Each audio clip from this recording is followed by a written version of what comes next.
Hi friends, നമുക്കിന്ന് പുട്ടുപൊടിയും പാലും തേങ്ങയും കൂടെ വെച്ച് നല്ല അടിപൊളി ടേസ്റ്റിൽ ബ്രേക്ക്ഫാസ്റ്റ് ആയിട്ടും ഡിന്നറായിട്ടും ഈവനിങ് സ്നാക്കായിട്ടും എല്ലാം കഴിക്കാൻ പറ്റുന്ന പാപ്പുട്ടിൻ്റെ റെസിപ്പി നോക്കാം. ഇത് നമുക്ക് തിരക്കുള്ള സമയത്ത് വളരെ പെട്ടെന്ന് തന്നെ നല്ല ടേസ്റ്റിൽ ചെയ്തെടുക്കാൻ പറ്റുന്ന ഒരു ഡിഷാണ്.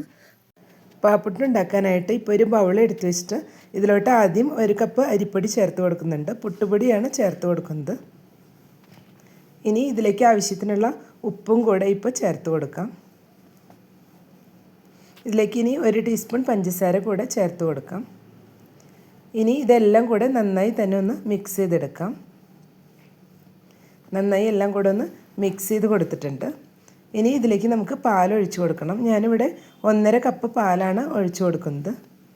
നമുക്ക് പാലിന് പകരം വെള്ളത്തിൽ വേണമെങ്കിലും ഉണ്ടാക്കിയെടുക്കാം. കുറച്ച് പാലും കുറച്ച് വെള്ളവും കൂടെ ഒഴിച്ചു കൊടുത്താൽ മതിയാവും. പാലിൽ ഉണ്ടാക്കിയെടുക്കുമ്പോഴാണ് കൂടുതൽ ടേസ്റ്റ് ലഭിക്കുന്നത്. ഇനി ഇതെല്ലാം കൂടെ ഒന്ന് മിക്സ് ചെയ്ത് കൊടുക്കാം.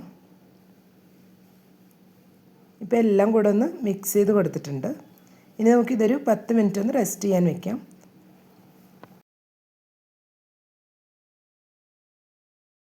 ഇപ്പോൾ ഒരു 10 മിനിറ്റ് ആയപ്പോഴേക്കും പുട്ടുപൊടിയെല്ലാം നല്ല സെറ്റായി വന്നിട്ടുണ്ട്. ഇനി ഇതിലോട്ട് നമുക്ക് 1/2 കപ്പ് തേങ്ങ കൂടെ ചേർത്ത് കൊടുക്കാം. തേങ്ങ വേണമെങ്കിൽ നമുക്ക് കുറച്ച് കൂടുതൽ വേണമെങ്കിലും ചേർത്ത് കൊടുക്കാം. ഞാനിവിടെ 1/2 കപ്പ് തേങ്ങയാണ് ചേർത്ത് കൊടുത്തിട്ടുള്ളത്. ഇപ്പോൾ എല്ലാം കൂടെ ഒന്നുകൂടെ മിക്സ് ചെയ്തെടുത്തിട്ടുണ്ട്. ഇത് നമുക്ക് കുറച്ചുകൂടെ ഒന്ന് ലൂസായിട്ടാണ് ഇരിക്കേണ്ടത്. അതുകൊണ്ട് ഈ സമയം ഒരു 3-4 ടേബിൾ സ്പൂൺ പാൽ കൂടെ ഒഴിച്ച് ഒന്നുകൂടെ ഒന്ന് മിക്സ് ചെയ്തെടുക്കാം. ഈ ഒരു കൺസിസ്റ്റൻസിയിലാണ് ഇത് ഇരിക്കേണ്ടത്. കുറച്ചൊന്നൊരു കുഴമ്പ് രൂപത്തിലിരിക്കണം. ഇനി നമുക്കിത് സ്റ്റീം ചെയ്യാനായിട്ട് ഒരു പ്ലേറ്റിലോട്ട് മാറ്റാം. ഇപ്പോൾ ഒരു സ്റ്റീലിൻ്റെ ഒരു പ്ലേറ്റ് എടുത്ത് വെച്ച് അതിലൽപ്പം ഗീ ഒന്ന് അപ്ലൈ ചെയ്ത് കൊടുത്തിട്ടുണ്ട്. ഇതിലോട്ട് മിക്സ് ഇട്ട് കൊടുക്കാം.